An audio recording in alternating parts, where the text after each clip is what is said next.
tivemos aí a própria sorte, né? Não tinha o que fazer. Ver os animais morrendo, afogando, e tu não tem o que fazer. Chegou a hora de optar. Uma coisa ou é outra coisa. Ou nós tentamos se salvar, ou nós tentamos salvar os porcos, né? Apenas 130 dos mais de 400 animais foram resgatados. Alguns talhões de soja também inundaram. Restou o que nós escolhemos. Isso eu ainda agradeço a Deus que pelo menos conseguimos colher. E a nossa vida. E a nossa vida. O resto não tem como começar a calcular. A terra que foi perdida não tem como calcular. Não tinha nem dado tempo de se recuperar do último baque. Ano passado eu não paguei a prestação da colheitadeira e de um trator. Paguei o resto. O cenário de destruição desafia as escolhas de quem decidiu ficar. Já é a 4ª geração da família no campo. Muitos anos atrás, antes de eu decidir continuar trabalhando aqui, o pai falava de vender e ir morar pra praia, algo assim. Eu disse não, que eu queria trabalhar aqui. E aí ver tudo isso dessa forma, não sabe direito nem por onde começar, nada. É muito para recuperar. Os prejuízos financeiros ainda estão sendo calculados, mas as perdas vão acompanhar a memória de cada um. Em Cruzeiro do Sul, encontramos o Chico. E onde é que a água chegou? Dá pra ver 1,70 m, um pouquinho assim na janela. Essa é a casa dos tios do Chico. Eles decidiram ficar e enfrentar a inundação. Uma decisão no desespero, ao ver tudo o que conquistaram numa vida correr o risco de ir embora. Nada escapou, nem eles. Parentes com quem ele tinha uma relação bem próxima. Quase como um filho. Se eu estava 2, 3 vezes por semana aqui, tudo que precisava eu levava eles. Mas o principal não deu para fazer, né? Que era vir salvar eles, né? Para onde se olha no estado, o rastro da tragédia.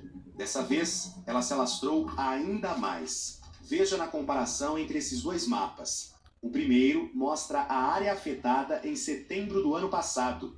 Ao lado, a situação no meio dessa semana. O estado quase todo tomado. A topografia do Rio Grande do Sul provoca uma espécie de efeito funil. A água que escoa de vários rios do estado desemboca no Guaíba, em Porto Alegre.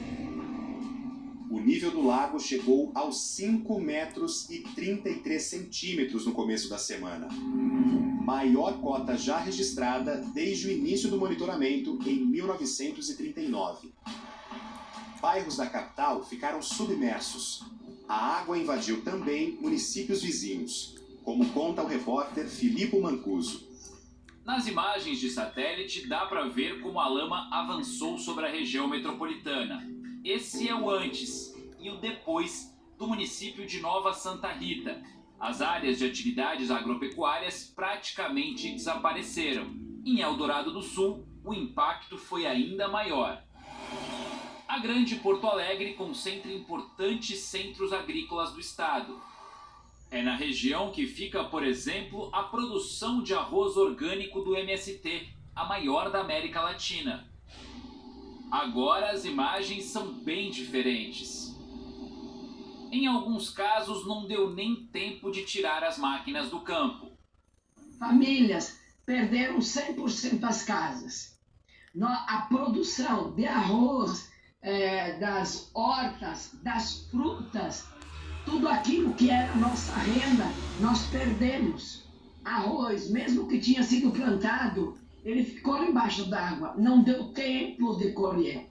O nosso estoque de alimentos que estava na sede da cooperativa, ele já está todo embaixo d'água. Gente, olha a nossa empresa, olha o nosso trabalho.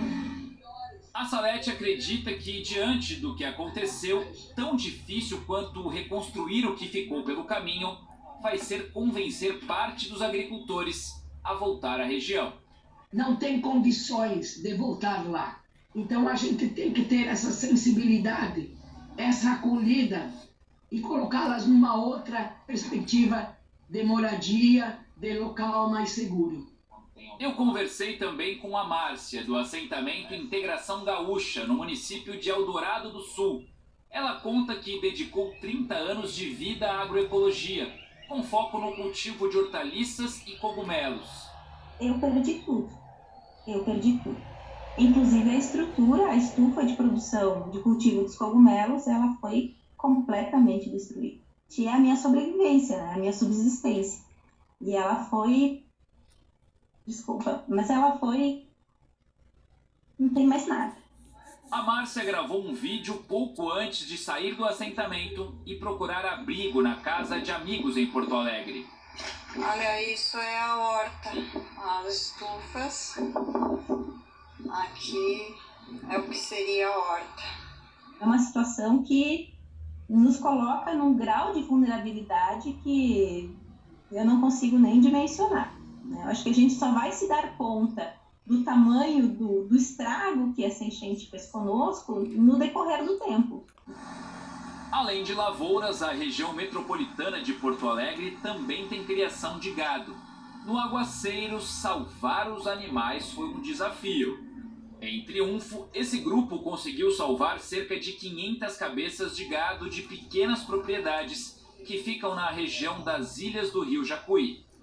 Era uma corrida contra o tempo, porque a gente chegou, o gado estava com água abaixo da costela e quando a gente tirou já tinha animais nadando, o cavalo, o filhotinho estava nadando. A gente, por ser pecuarista, por ser tudo, a gente não gosta de ver o animal morrer, né? A gente se criou do gado, então a gente tem muito pena do gado, não gosta de ver o bicho sofrer. Já em Canoas, esse cavalo se refugiou no telhado de uma casa submersa. O Globocop flagrou a cena na quinta-feira. Só no dia seguinte, as equipes de resgate conseguiram fazer o salvamento. Bombeiros de São Paulo tiveram o apoio de profissionais do grupo especializado em resgate técnico de grandes animais, que veio de Sorocaba. As equipes passaram a semana percorrendo áreas alagadas. Esse vídeo mostra os profissionais entrando num condomínio onde 2 cavalos buscavam um lugar seguro. Existe um desafio muito grande porque eu tenho todo um cenário, obviamente, de devastação. E claro, que quando se trata de trabalhar com animal grande, pesado e por vezes de comportamento ali imprevisível, isso gera um desafio ainda maior. No meio de tantos escombros brota uma certeza. O recomeço, por mais difícil que seja, só é possível dentro de uma corrente de solidariedade que não se rompa, nem quando a água baixar. Nós construímos um lugar lindo de viver, lindo de morar, e é difícil ainda entender que nada daquilo existe mais. A reconstrução desses territórios será uma etapa muito dura, mas estamos decididos a reconstruir e vamos reconstruir. E daqui a pouco, as perdas nas lavouras na região central do Rio Grande do Sul. Tá bem, Nono? Tá bem? E o esforço para resgatar agricultores isolados em várias partes do estado.